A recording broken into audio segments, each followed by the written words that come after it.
good. You're ready. Thank you very much. So, hello friends, my name is Aslam Sheikh, your host for this evening, and I'm an ambassador of Swiss Education Foundation, a dedicated platform to build strong educational relationship between Switzerland and India.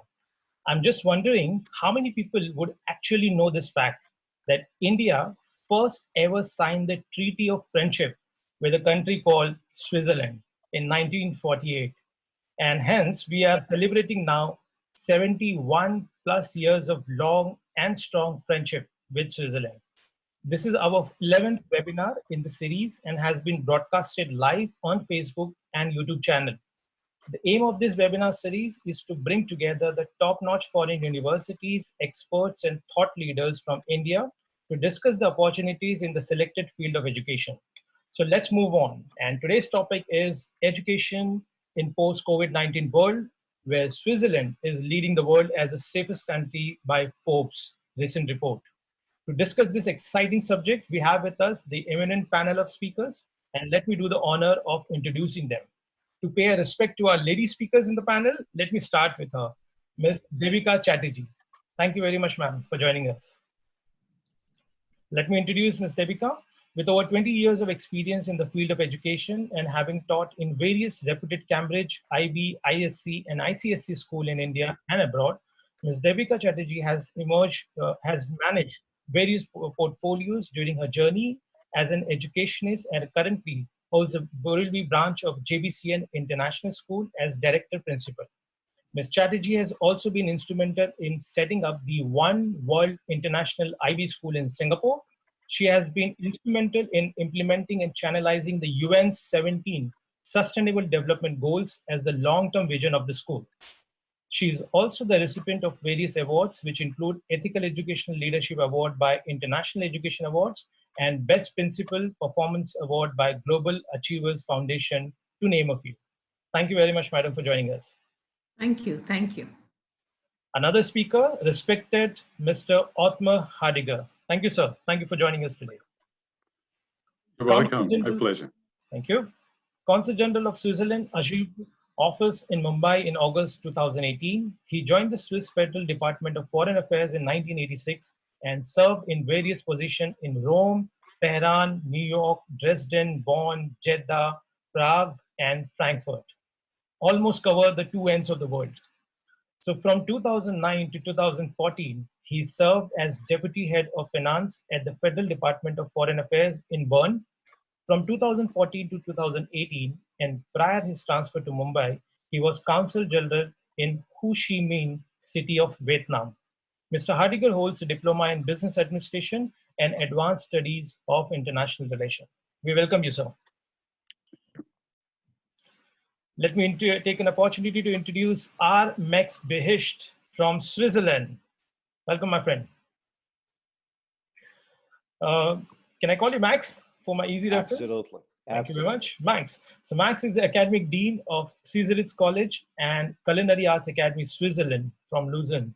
In addition to his current role, Mr. Max is also hospitality, employee engagement, customer experience, and leadership professional, and the founder of RMB Group, a boutique training and consulting firm. He is also a multilingual keynote speaker, lecturer, and storyteller.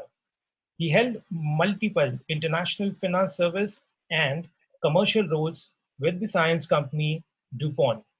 Relocating 25 times in the last 20 years, he has been undergone business administration studies at Gothenburg University, Sweden, European Business School, Germany, and the Graduate School of Business Administration in Kobe University, Japan.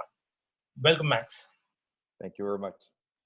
And my sir and eminent speaker, Dr. Vishal Talwar. Dr. Talwar, welcome to the session.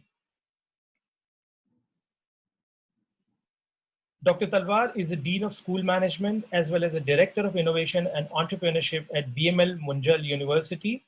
He has been Assistant Dean with SPGN School of Global Management, where I had an opportunity to study myself. Dr. Talwar had spent close to 12 years in the United Kingdom and served at prestigious London School of Economics and the Hanley Business School, University of Reading. He has also presented his research at prestigious conferences such as the American Marketing Association Conference. His co-authored paper dealing with the economic worth of product development, product placement was nominated for the Market Research Society UK's Silver Medal in 2017. Dr. Talwar is a PhD from Manchester Business School, where he was awarded a doctoral scholarship by the Shell Oil Company. I welcome Dr. Talwar. You are on mute, so can you please unmute yourself? Thank you very much. Okay, let me try if I can. Now try, please. Thank you. Thank you very much, Aslam. Thank you. Thank you. Thank you for joining us. So let's move on to today's topic, and it's education in post-COVID-19 world, where Switzerland leads the world's safest, being the world's safest nation in the world by Forbes magazine. And in order to invite to the speaker and begin this session, I just wanted to say that we are going to see the different world altogether, not only from the business point of view, but also from the education point of view. And we all are related and somewhere connected with the education. With my audience who are joining us, we have got the audience coming from the education background, consulting backgrounds, counselors of high schools, students and parents also joining us here on Zoom, as well as live on Facebook and YouTube. So we have a total, as on date, 43 participants joining on Zoom, and rest joining us live onto the social media channel. So to begin with, I would like to first move to Mr. Hardiger, and would like to congratulate you and to your government for doing such a tremendous job and showing us a hope as a world to see that we can get over with this disease. So can you please take us that what measures government has taken, you think, has really helped Switzerland to become the safest nation in the world by Forbes magazine? Well, first of all, thank you very much for the introduction and also for the congratulations. The credits I have to give to the government and people that really have done the job in Switzerland. But I'm very happy to share with the audience, with you also, some particulars maybe about the Swiss system, about the reasons behind why in the Forbes report Switzerland did that well. And frankly speaking, I was myself even surprised to see that we are on the top of that list, thinking that we have countries that have had much less corona cases than in Switzerland. In Switzerland, we had around 30,000 corona infections in Switzerland and about 1,600 victims of the corona virus. So it's not that we have completely, we had such an easy time the last couple of months, and I've been also told that in previous reports, actually Switzerland was not on the top yet. That's why perhaps it's good to quickly have a look a little bit what influenced this result, on what basis this Forbes report has been done. In fact, it's the result of a very in-depth analysis by Deep Knowledge Group, and they have done, they have, in a very elaborate analysis, they looked at various categories and various quantitative and qualitative parameters. And I was told, or I read that over 11,000 data points have been collected to come up to this result. And just as the categories to mention, there has been like quarantine efficiency, healthcare readiness, monitoring and detection, emergency preparedness, government efficiency of risk management. So you see, these are all factors that are not strictly related to the infection numbers or casualty numbers. So it's more like really what the health system is all about, what the government system is all about. And the data that they have, or the collected data, they were all from public sources. Also important to know, it's from the World Health Organization, from Johns Hopkins universities and others. So what came out, of course, is what we could expect, that Switzerland has a very robust and an excellent healthcare system. So in terms of quality, but also in terms of quantity for the size of the country, good infrastructure. Then, of course, government structure, government system has certainly helped also in this case. I would say, we are not always famous for taking quick and swift decisions in Switzerland, but in this case, in extraordinary crisis situation, I would say we have handled pretty well. And again, also we have, as you might know, we have a federal system, a very decentralized government structure also. That helped again, also later on in the implementation of the measures, also to look carefully in each of the cantons what needed to be done, and really the local governments also, they have acted very, I would say, very intelligently and very appropriately also over this time.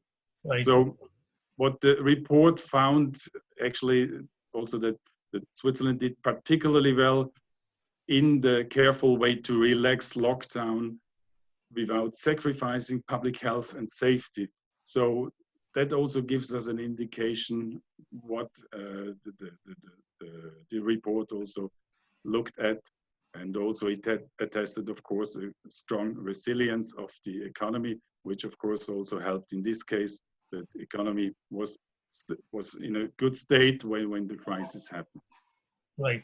Thank you when very we much. look at, maybe just briefly, when we look at the measures taken at the start of the crisis, it's very much what other countries did as well in Europe, and also even what India has done now in the last couple of months. So it's nothing really what we would have done or we would have invented more than this. Perhaps interesting to mention in comparison now with the Indian context is that we have been, of course, in a very delicate situation somehow also from the geographical situation, very much interconnected with the neighboring countries, a lot of transits also from people transit in Switzerland also for the size of the country. Also, one problem that we had to face was for a lockdown, we had to very carefully look at these people coming from other neighboring countries to Switzerland. For instance, we have over 300,000 people that every day cross the borders just to work in Switzerland also. So we could not take just a very, we could completely block the borders, even though we had to restrict the entry to Switzerland. So that has been quite a tricky situation, but the result shows that it has been done in a good way after all. And finally, now with the lockdown, I would say really this gradual easing so far, it seems, has worked also. And we now hope simply that there is no second wave coming to. Hopefully, yes. In fact, in the initial days when we were watching onto the Swiss news, we heard that Switzerland was under pressure or was under influence to think of closing down its border to the neighboring countries. And as a Schengen country, it allows a lot of free movement, as you rightly said. But I guess that Swiss government did go immediately for the border close at the initial stage. Well, actually, that has been quite a controversy in the beginning. You know, there has been a hotspot of corona cases in the northern parts of Italy, so just bordering to Switzerland. And of course, the immediate reaction would have been to close immediately those border points. But as I said, because of this interconnection with Italy also, for various reasons, we decided, or the government decided, not to close completely or immediately. Austria, for instance, has done it faster, and perhaps it has paid off also in the number of cases. It's always difficult to. On the other hand, of course, we also, as I mentioned, we have had in the southern parts of Switzerland, we were also interested to have the workers from Italy coming into Switzerland and also keeping the economy afloat. And so many interests had to be also taken care of and looked at in the beginning. Right. Thank you, Mr. Adiga, for this insightful information. I'm coming to Max now. Max, I'm sure that your school has just announced that you opened up campuses, and hopefully you'll be inviting the students to join the next intake from the next month onwards, if I'm not wrong. So how the scenario looks like and what the standards are in place at your school to ensure the safety of the international students, and what you've learned out of this the past experiences. Thank you very much, Islam. First of all, it's a great pleasure to be here with everybody, and especially this wonderful group of speakers in the panel. Great pleasure being with you. I have to let's just go back to the idea that we are the largest hospitality education provider in the country, a private provider of hospitality education, and across the year we have about 6,000 students from 111 countries coming in, and we take these measures that have been taken very seriously in order to be able to make sure that education and learning can actually take place, because without safety and well-being, there is no education to be had. Those are much higher priorities, which we've been taking very seriously. Now, across our five schools and 6 campuses across the country that we have, we initially started as soon as the measures were coming in through the federal government. We were taking exactly following those, and even before them, trying to isolate the campuses, the students as much as possible, and making sure temperature checks and every kind of symptom were being monitored, and safety measures on campus, sanitizing everything, etc. And as we provided the students the possibility to leave campus, take their assignments on time, and making sure that the flexibility on the academic side of things were there, so that the students would safely be able to immediately leave even their internship positions that they had across the country, go back to their loved ones and their families, and then to be able to kick off the last quarter as of April on an online solution, what we call the VLE. Like the rest of the world, and thanks to Zoom, we were able to offer all the courses basically on a virtual learning experience setting, and it's been going on ever since. Now we're moving towards, for some of our schools, including Cesar Ritz colleges, of course, where I am in Lucerne, we are going to open the next term, which is in July, and we are taking every measure to slowly and carefully and safely do this. And because of that, we're only opening 2 of our campuses instead of the 3 Cesar Ritz colleges that we have, which is in the French-speaking side, Le Bouvray, and on the German-speaking side, very close to the Italian border, in fact, in the Brick campus. We're doing this very safely, welcoming the students back, and trying to monitor, again, very much based on symptoms, based on the situation and where the students are coming from, so that this can happen in accordance to all the legal implications that there are and all the measures that the government has been taking, and which we are deeply grateful for, because obviously I've been here personally myself with the rest of the team and the colleagues of Swiss Education Group, and we've been seeing really the development of how Switzerland has been able to cope with this on the surface, unfazed, and in a very relaxed mode initially, and then gradually coming up with the lockdown. And the residents, and I have to just commend the residents and the citizens of Switzerland and the way they've been respecting every guidance, right, and keeping the social distancing at the best possible way along the entire period. Even days such as this, which is beautiful sunshine, is really a summer day where you want to get out there and be on the lake and really socialize. People do that, but they do that under great responsibility. And I really believe that this, combined with the measures of the government, has led to the fact that this ranking, which I have to say as well, was surprising to me too, to see this. And it's a great, delightful surprise to see. And I hope that the rest of the world very soon can move in that direction, so that we can open up completely and go towards this new normal. So yes, we are opening up across the group. Our other schools, Swiss Hotel Management School and IHTTI, School of Hotel Management, they're going to open their doors in September, their term opening. But our other school, in HIM, Hotel Institute Montreux, will do that together with Cesar Ritz colleges in July. And every single measure is in place to keep the social distancing, the security and the safety going on carefully, monitoring the symptoms, and at the same time making sure that a lot of students who are still unable to travel to us from across the world are able to take their courses and modules still online, connected to the live classroom teaching that we're having.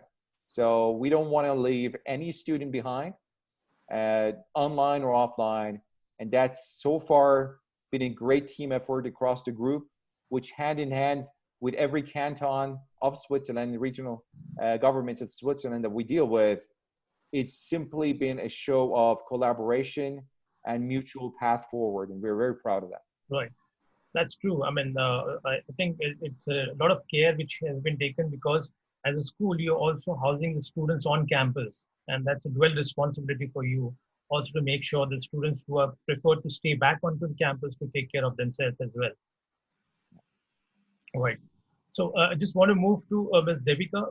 Now, how the Indian scenario looks like, because we are seeing that the lockdown has not necessarily has impacted positively to the expectation, what we were thinking of, and what the government's regulations looks like for restarting the school for this academic year. Sorry, you're mute. Can you please unmute yourself?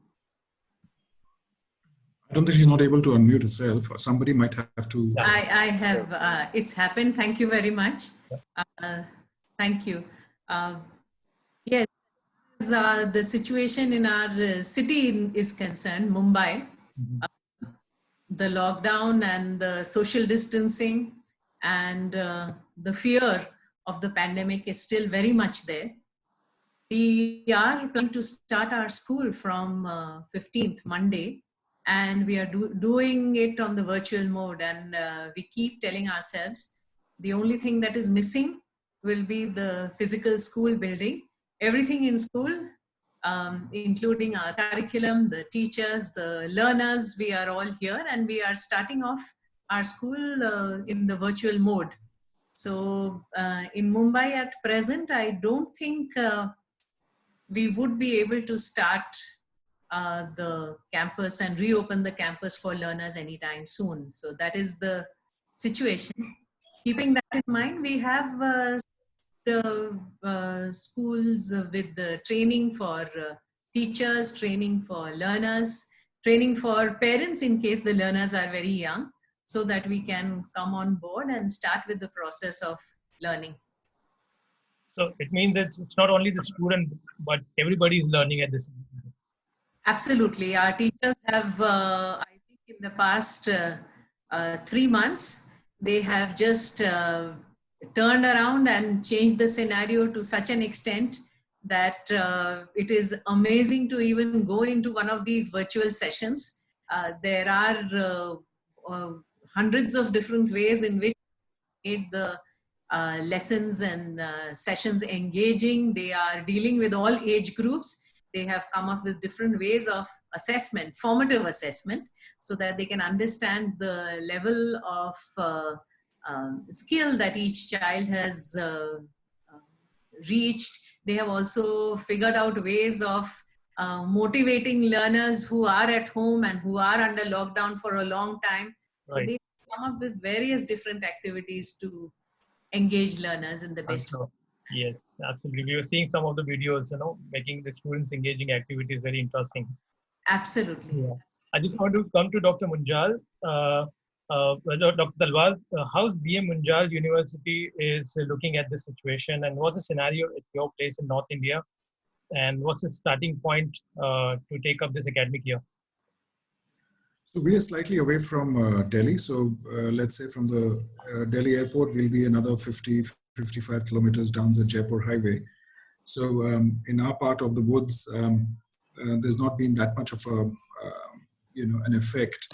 But as far as the university is concerned, right from the 18th of March, we were completely online. So we had about 1 or 2 days to decide on what do we do. And of course, the government directive in a way helped us make a decision. So right from the 18th of March, we've been completely online.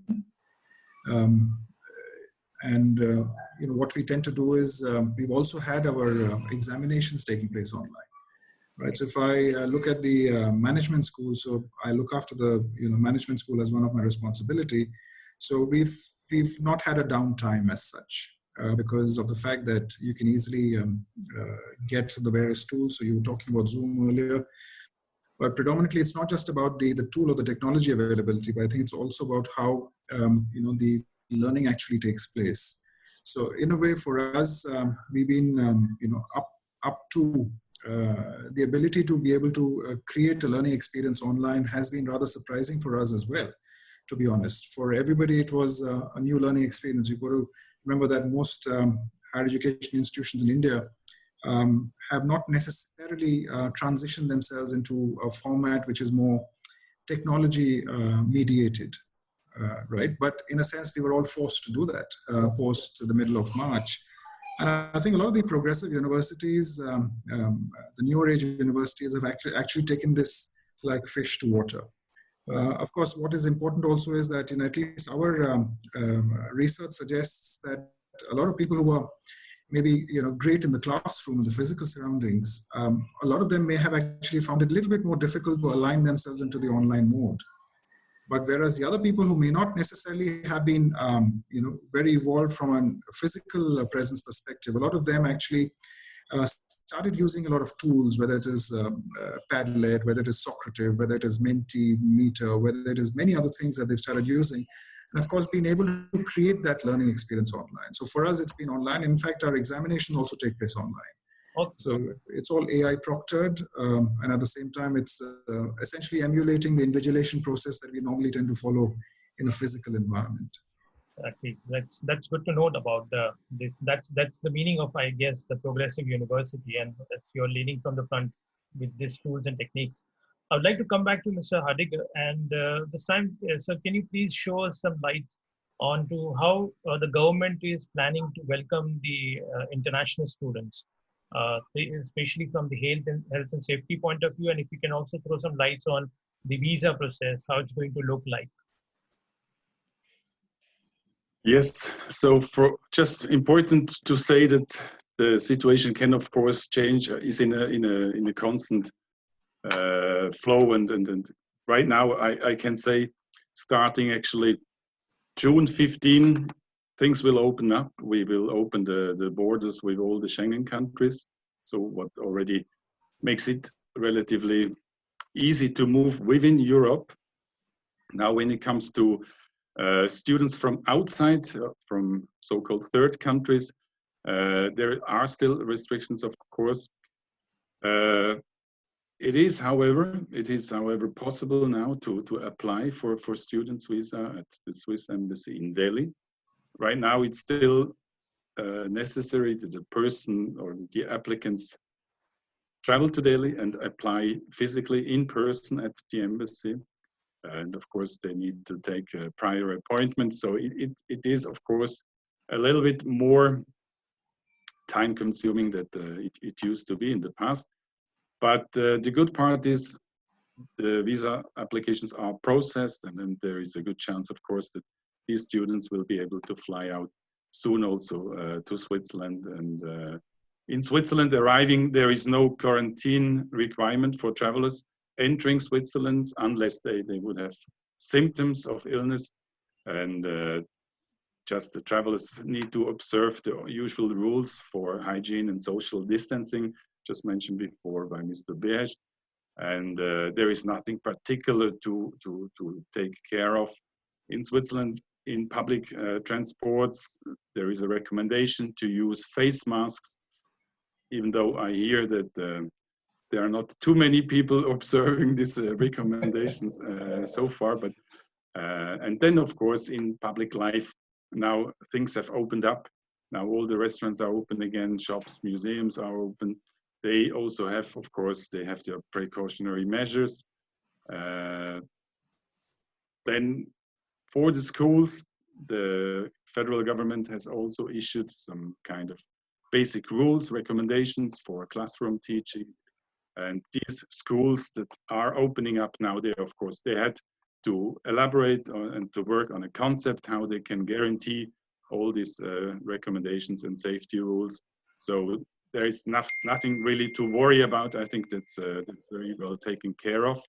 And I would say that the schools are well prepared.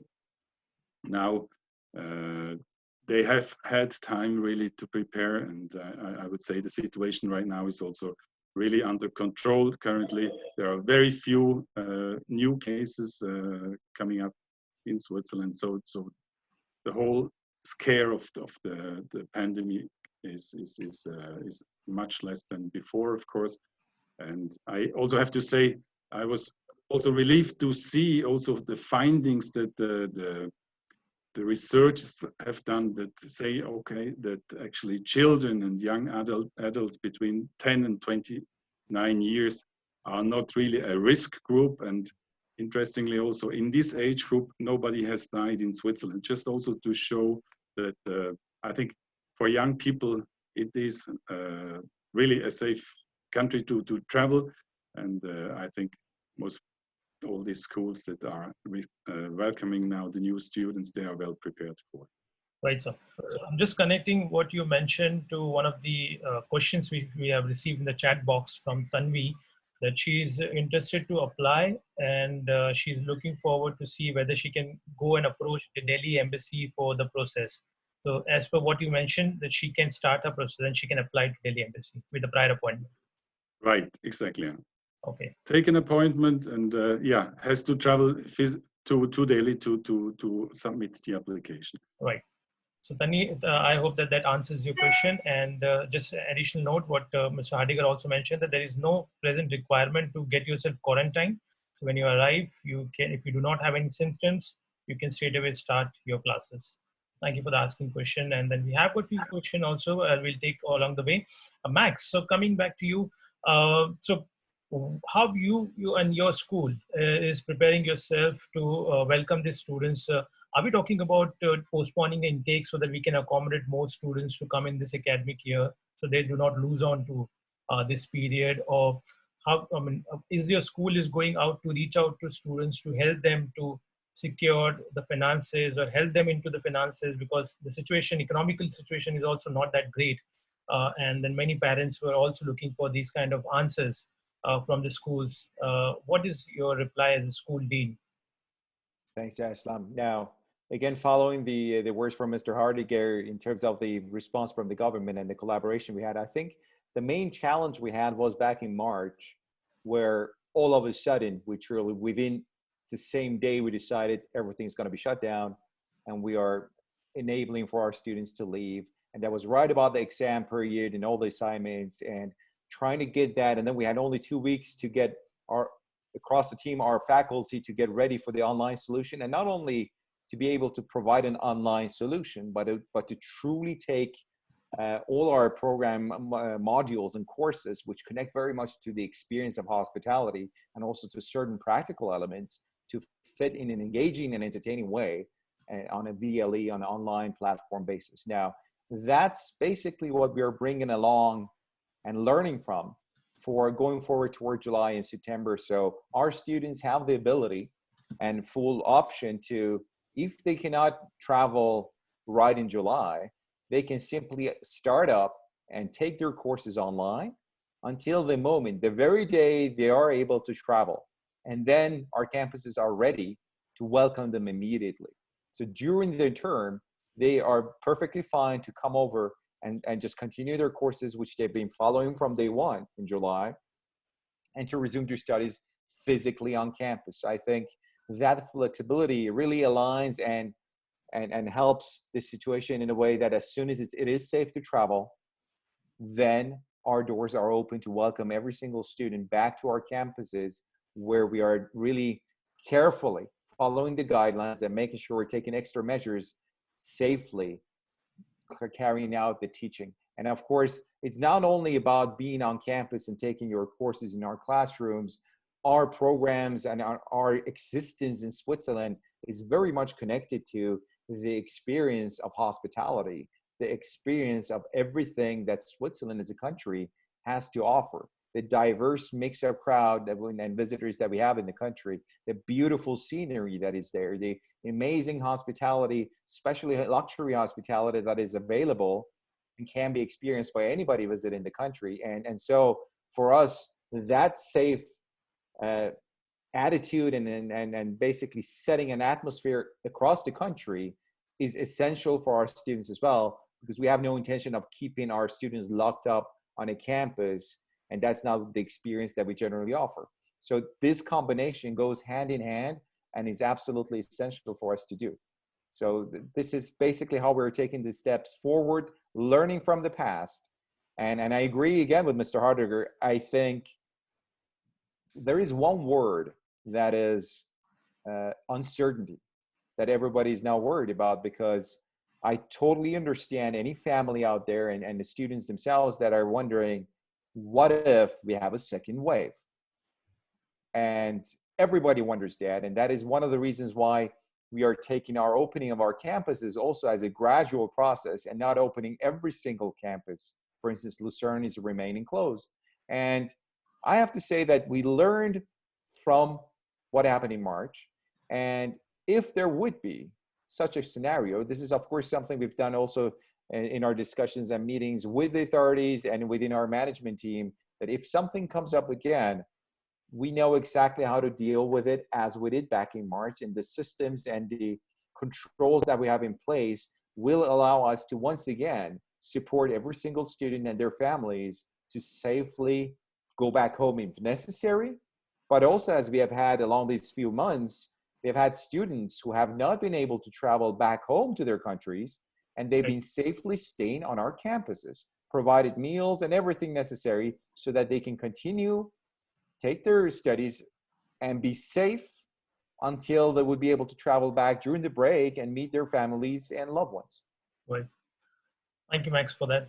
And I believe that this would help a lot of students who are asking related questions. And I can come back to you one of the specific questions which has been asked about the visa process later on.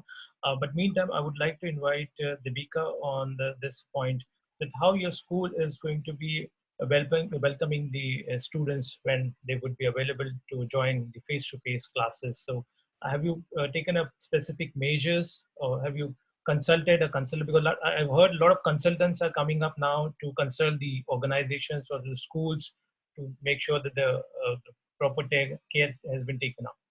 We have as a group, so we are a school which belongs to the JVCN group, and we have 4 schools, and in all 4 schools the sanitization of each and every room, every floor has already started. Even though we don't know the date of the school starting, the provisions for social distancing, the provisions for ensuring that children are safe whenever it happens, the discussions have started. The physical school, as soon as we come across government directives, because we are aware that the government is also monitoring the situation very closely. We are, I think, on the other side of the spectrum, where Switzerland is already opening up. Mumbai is one of the few places in India where we are still not sure whether in the near future we would be able to go back to the school. We are ready with our preparation internally. The government directives is what we are waiting for. As soon as that is in place, we will be ready to start physical school again. Right. In the meanwhile, for the first quarter of school, we are planning virtual sessions in the first quarter, which starts, like I said, on Monday. Right. So just related to this point, I was just wondering that your school is also offering the international curriculum. And Yes. I'm sure that many students look after to go after 12th straight away to abroad, and they seek a lot of guidance in that way. So how your schools has managed to handle these queries, and what are these students are doing now? At the moment, since we are in the virtual mode, everything is being handled. So we have our academic guidance counselor in-house. I think Rita is also here with us today. He is taking individual students through the process. She is speaking to groups of learners. Our coordinators and heads of departments are speaking to children as well as their parents, so that students are well prepared to move forward as soon as they can. At the moment, again, like I said, everything is happening virtually. We are not leaving anything out. So even the academic guidance for learners in order to move forward with their journey as a student in another country perhaps, or another college in a different part of the of our own country, that everything is happening online, and it is happening very regularly. We also have representatives of various universities speaking to our learners through the virtual model. So it's happening, except that it is happening virtually. Virtually. Okay, great. Thank you very much for that. Dr. Talwar, how's your school is preparing to welcome the students, and when do you think in your side of India, when do you think that you'll be able to have that opportunity for face-to-face counseling? So very similar to what Devika mentioned. I think everything that we're doing currently is completely on the online medium. Having said that, we now have some indications from the government about which month we can possibly open up. So what's happening is that a lot of institutions and universities might actually start off online initially. It's possible sometime in July. So I know that a number of management institutions, for example, will by the middle of July or towards the last week of July start opening up with their orientations, with their first module of the semester, depending on what they call it. And then look for a green signal from the government authorities about sometime in August. I believe the dates are somewhere between the 10th and the 15th of August currently, when students can physically come into the campus. And of course, that's what it is currently. That's how it stands. And of course, post coming to the campus, the SOPs about the standard operating procedures about what kind of class capacity there will be, how do you rotate the curriculum? How do you ensure that, if I talk about ourselves, we are a residential campus. So automatically a lot of SOPs related to, the university residence, halls of residence, a lot of SOPs regarding the infrastructure, how will the auditorium be used, how will the classes be used, everything is currently being chalked out. So quite, frankly, a lot of the universities right now must be going through this drill at the moment. And the reason why I call it a drill is because a lot of them are actually going through the various probabilities, various, issues that might possibly come up when physical presence comes into the campus. But right now, that's what it is. We have standard operating procedures. They're all kind of in place. And we're just essentially waiting for a green signal from the government. And I believe sometime in August, they'll be allowing physical presence. That's what currently it stands at. Right. That's it. So the admissions are still open for the students to come in for bachelor's and master's program at your university? Oh, yes, very much. It's open at the moment at all levels. I would imagine undergraduate, physical classes will obviously start a little later than maybe the postgraduate classes. So I would imagine towards the middle or the end of August, or even very early in September is when undergraduation is, as of now, is likely to start. I believe because of the nature of the curriculum for most postgraduate courses, I think a lot of the online classes will start earlier. And then thereafter, depending on circumstances, a lot of physical existence will happen post that. Right.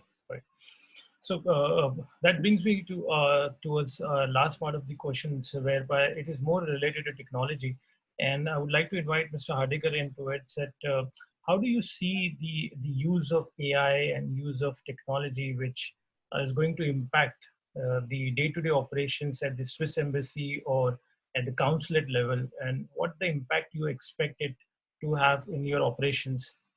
Is the office is going to transform its operation to cope up these kind of challenges in future, or is there any plan in place?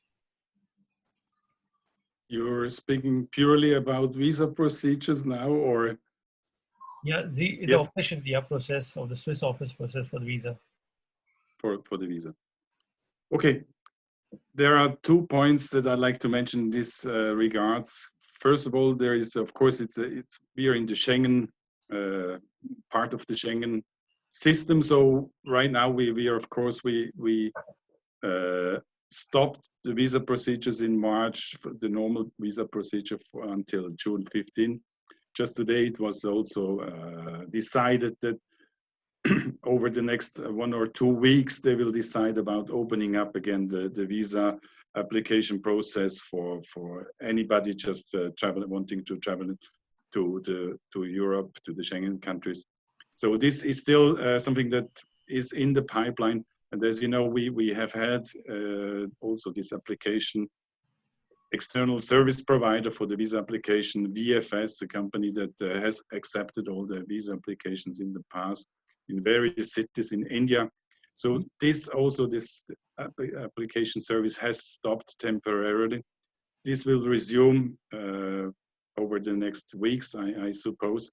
This is, will need to be seen. And I would simply just recommend to anybody who has any visa-related questions to carefully follow the information given on the websites of VFS, given, of course, also on the website of the Swiss Embassy in New Delhi, to see what's going on regarding visa policy first, but then also the application procedure.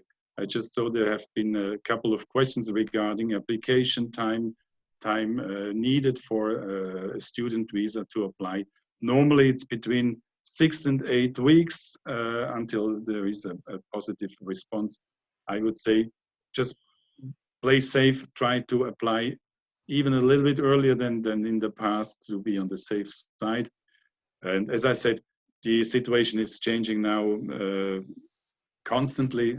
Just follow up also with the embassy and with the information that is giving there. Yes, well said.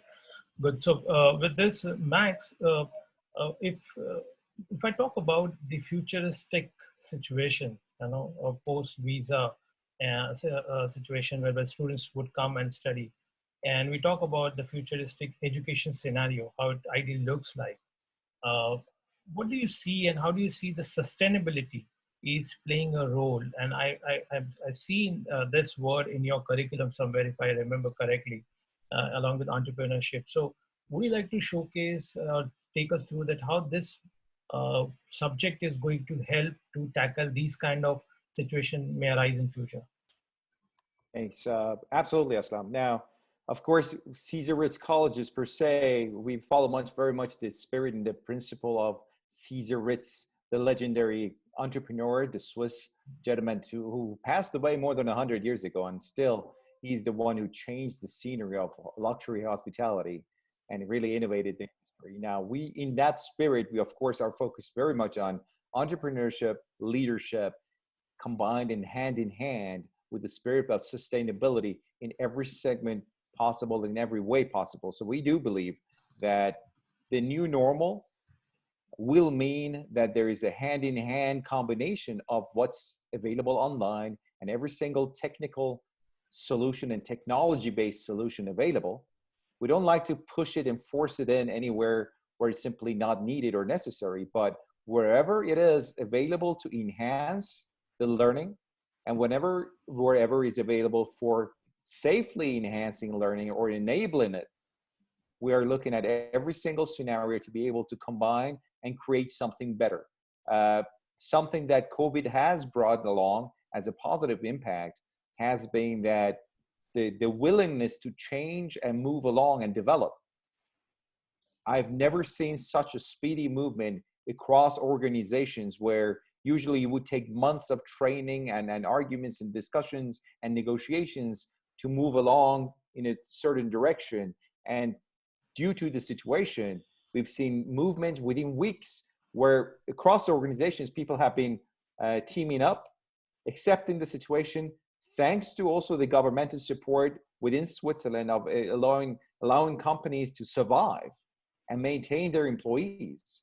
It's also been something that has been enabled. So I really believe that if we choose to see it as an opportunity to develop and grow, it will certainly take us to new pathways towards sustainable education and sustainability being built in every single thing we do. We try to redefine the experience and the art of hospitality across industries. And what better way to do that in a safe, sustainable way going forward? So frankly, if everything remains well and safe and opening up the way it's looking, I am personally very optimistic about what's about to come. Okay, well said, Max. Devika, ma'am, so we're just talking about the sustainability as a very important part of the curriculum, which looks like for most of the schools and colleges. How your school is taking the initiative to teach the students about using this subject and then facing these kind of unforeseen challenges in future? First of all, I would like to say sustainability is not a subject. It is a way of life in our school. And We have been focusing on it for many, many years now. We started with small things like reduce, reuse, and recycle, and it is for the youngest children, moving forward to the oldest in the school. However, as we have grown, a lot of our students have matured into individuals who have taken this path of sustainability forward in their own way.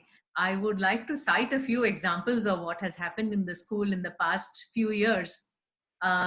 Year before last, we had our annual concerts, and it was decided that we are going to do it in the most sustainable manner possible.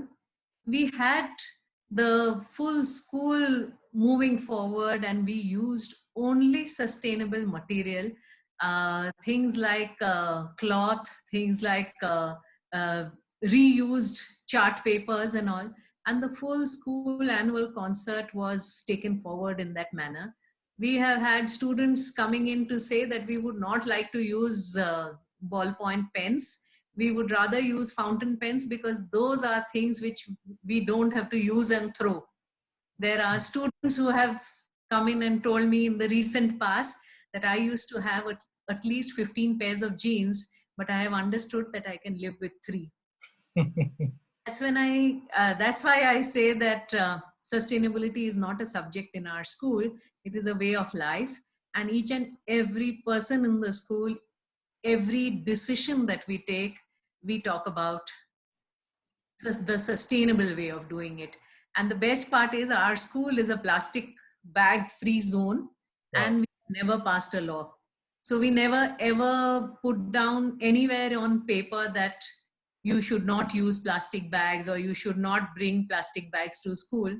It has happened because of conversations, because of the general idea that all of us have understood that reusing and recycling is not enough anymore. It is time to reduce, and reduce. Right, absolutely. I think your school is doing a fantastic job, and with your initiative, it's good that everyone in school, from the youngest child to the oldest person in the school, we are all on that path.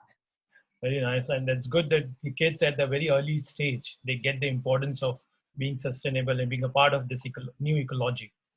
That asked me to get to Dr. Talwar, and how your school looks at this terminology of sustainability, and especially you being the dean also of the entrepreneurship.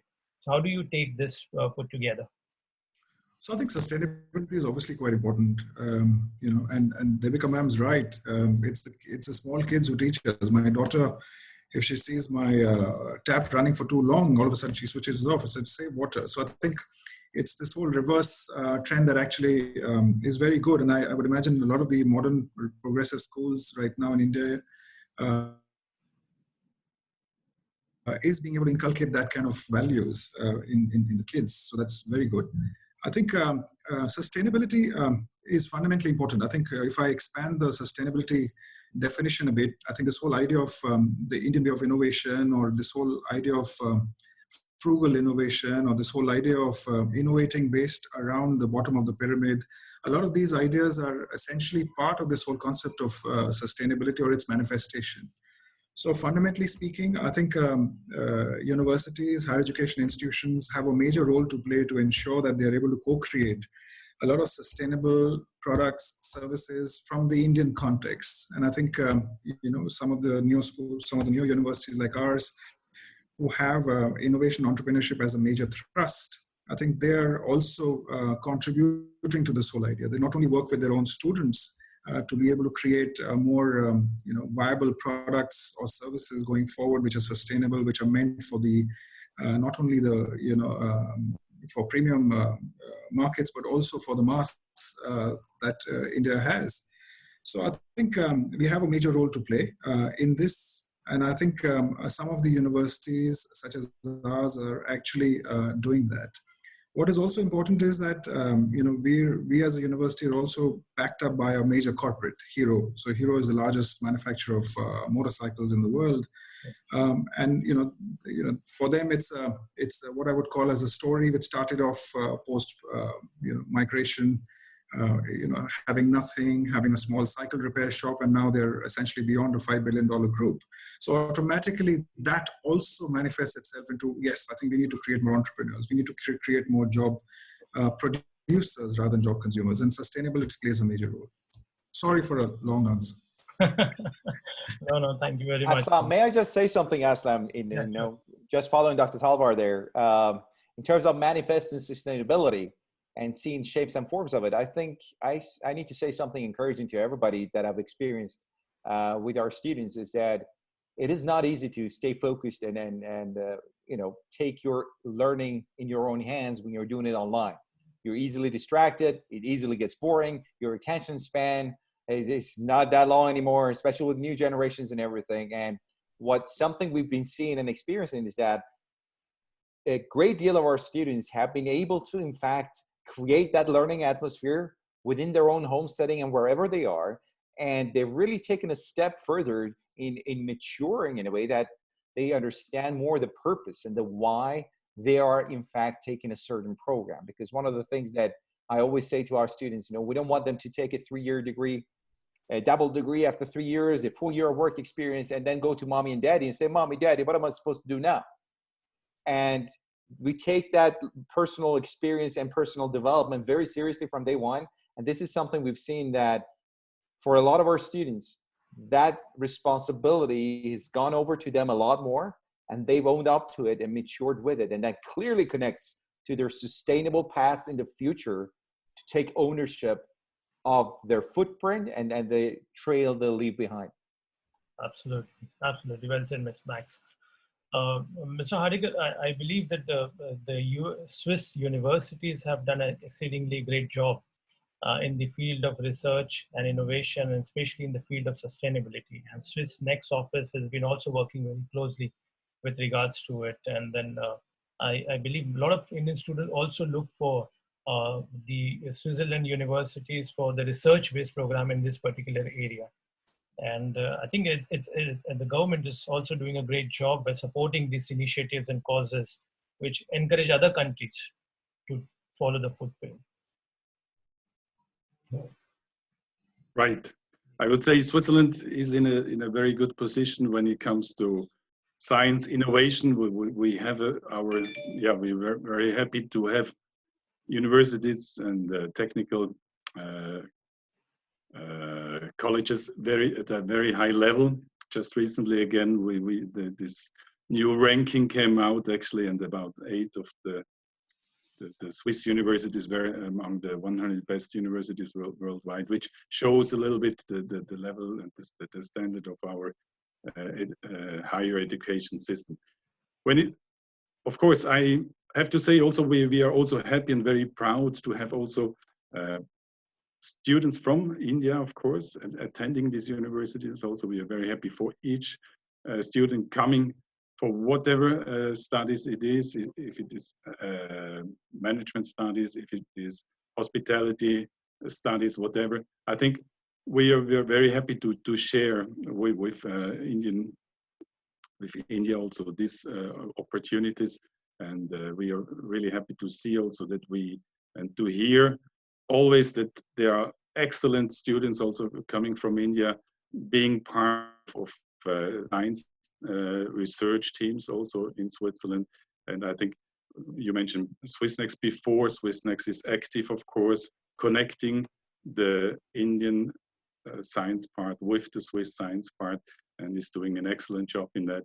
And I think thanks to this also, there has been a lot of new connections established in the last years that bring very encouraging results for both sides, I would say.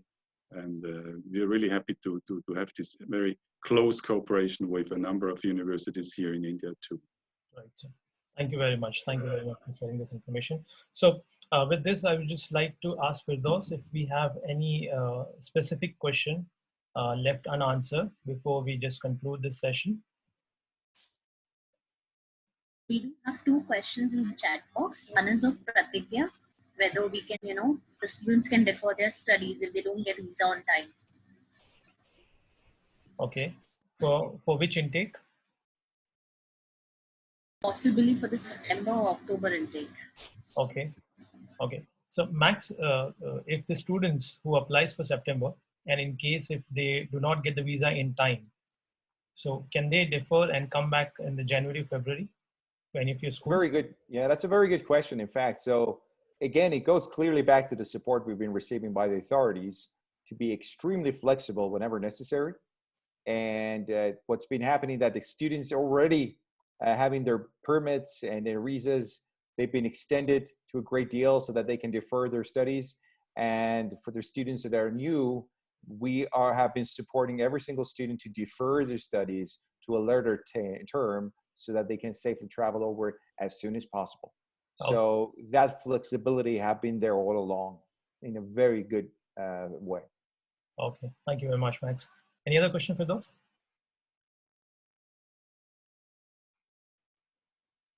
As of now, most of them have been answered. Okay, great. There's one more question just came right away. If a student who arrives in Switzerland unfortunately happens to test positive for COVID-19, what measures would the government take? How would the school assist the student and their family? Okay, Mr. Hardikar, would you like to have your opinion on that? Yes, well, there are, of course, recommendations to travelers, students, or whatever travelers arriving to Switzerland and being tested positive. In fact, there are simple rules of isolation and quarantine, but it's this kind of information you can also download, or you can find on the website of the Federal Office of Public Health, and these are simple rules, basically, like you would apply here also in India. First of all, of course, to isolate, to not to get in touch with any other person, and to see also the development of the situation. And of course, if the situation gets worse, I'm sure then also the schools, the universities, they will assist also to find or to get into proper medical treatment. Okay, great. So I hope that answers the questions that has been asked. So just before I close, I would just like to ask all of our speakers one line closing note. So starting from Devika ma'am, just to conclude this topic, can I have your views, please? Just that this is the time of great discomfort for all of us, but there is still a silver lining. And I think the teachers in all schools across countries have shown themselves, after doctors and nurses and health workers.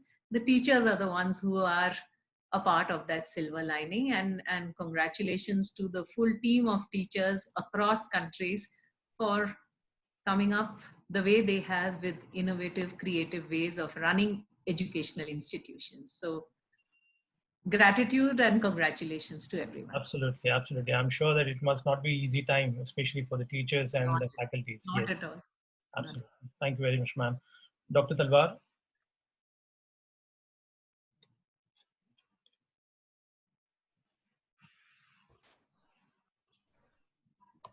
Okay, sorry about the muting thing. Okay. Well, I mean, carrying on with what Ms. Chatterjee said, this too shall pass. I think I'm sure the students have uncertainties, in their mind, whether they want to, be in India, whether they want to go abroad. But I think we're all thinking about the next 40, 50 years of our lives, and not necessarily the next 6 months or 1 year. So I think let that long-term vision not be derailed. That's all. Right. Thank you very much. That's very insightful. Max, would like. Well, how we say that, why do we fall to learn to stand up again? And as the world has fallen on this, I believe that the world will stand again. And for the youth out there, for people who have their entire education and program ahead of them, that is nothing but exciting, truly. If you can safely get through this, I always read a quote by Emerson. It said, "Do not go where the path may lead.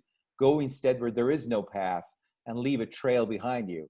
And this will, because a lot of people come to me and they also ask me about the hospitality industry and what's going to happen. But I believe that the world has shifted so much that if you uniquely understand why you do what you do and the service you offer to the world, and you shape it mindfully, look forward, you will be in a whole new trajectory in your journey.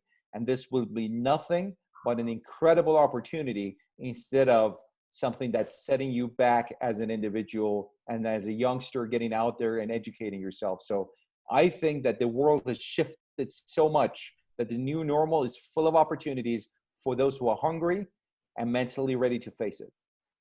Thank you very much. Very well said, Max. Mr. Hardikar, on behalf of SIS office, would you like to say something to our students, counselors and schools? Well, first of all, I think it's important to keep optimism, to stay optimistic. And I think there are always developments that give you reason to be optimistic. You know, now some countries are emerging out of the corona crisis, some countries that have been really heavily touched by the pandemic, and they are coming out and they are opening up again, and things look really also positive there. Of course, it's very sad for all the lives that have been lost, and of course, people that have suffered also economically in this time, and we have to always think of them too. But on the other hand, I think there is, as I said, optimism there. There is also my feeling that there will be also new innovation coming out of this. You mentioned before sustainability, artificial intelligence, and so on. I think it has been probably a time where a lot has been, all of a sudden we were forced to look at from a different angle also, and that will give us opportunities to do it better, to take learnings, and definitely also this pandemic has forced us to learn for many things. And I would say if we all take some learnings out of this, then we will also go for a good future again. Absolutely. That's a very positive line of conclusions, that we should take the learning out of this difficult situation and move further. So with this, I would really thank you, Ms. Devika Chatterjee, Mr. Othman Hardikar, Mr. Max Behisht, and Dr. Vishal Talwar for joining us today. It was really wonderful session we had on education post COVID-19 world, where Switzerland is leading the world as the safest country by Forbes. We thank you for all our listeners, school teachers, counselors, students, and parents. And just to conclude, you have a chance to apply to these institutes who you've seen speaking them. They still have got the admissions open for them. If you travel to Switzerland, you have got the visa process coming in place. So you can go and approach the Delhi Embassy. You can take the help of our office to apply for the student visa. And if you have any deferment, college will try to accommodate your request. And the exciting news, which we promised in the beginning, is that with the help of our schools, we are offering a free airfare to students who are going for this year to go to Switzerland to study. And this is just an encouraging step so that we can say that it's a safe place and it's a safe world. So let's do travel and live our life back to normal. So with this, I would like to conclude this session. We'll be back again next week with another interesting topic and some amazingly talented speakers. Till that time, stay safe and stay excited. Thank you very much, all the speakers. Thanks a lot. Thank you, everyone. Thank you. Thank you. Thank you. Bye. My pleasure. Thank you. Thank you. Thanks, Aslam. Thank you very much. Thank you, Aslam. Thank you, Mr. Hardikar. Thank you very much.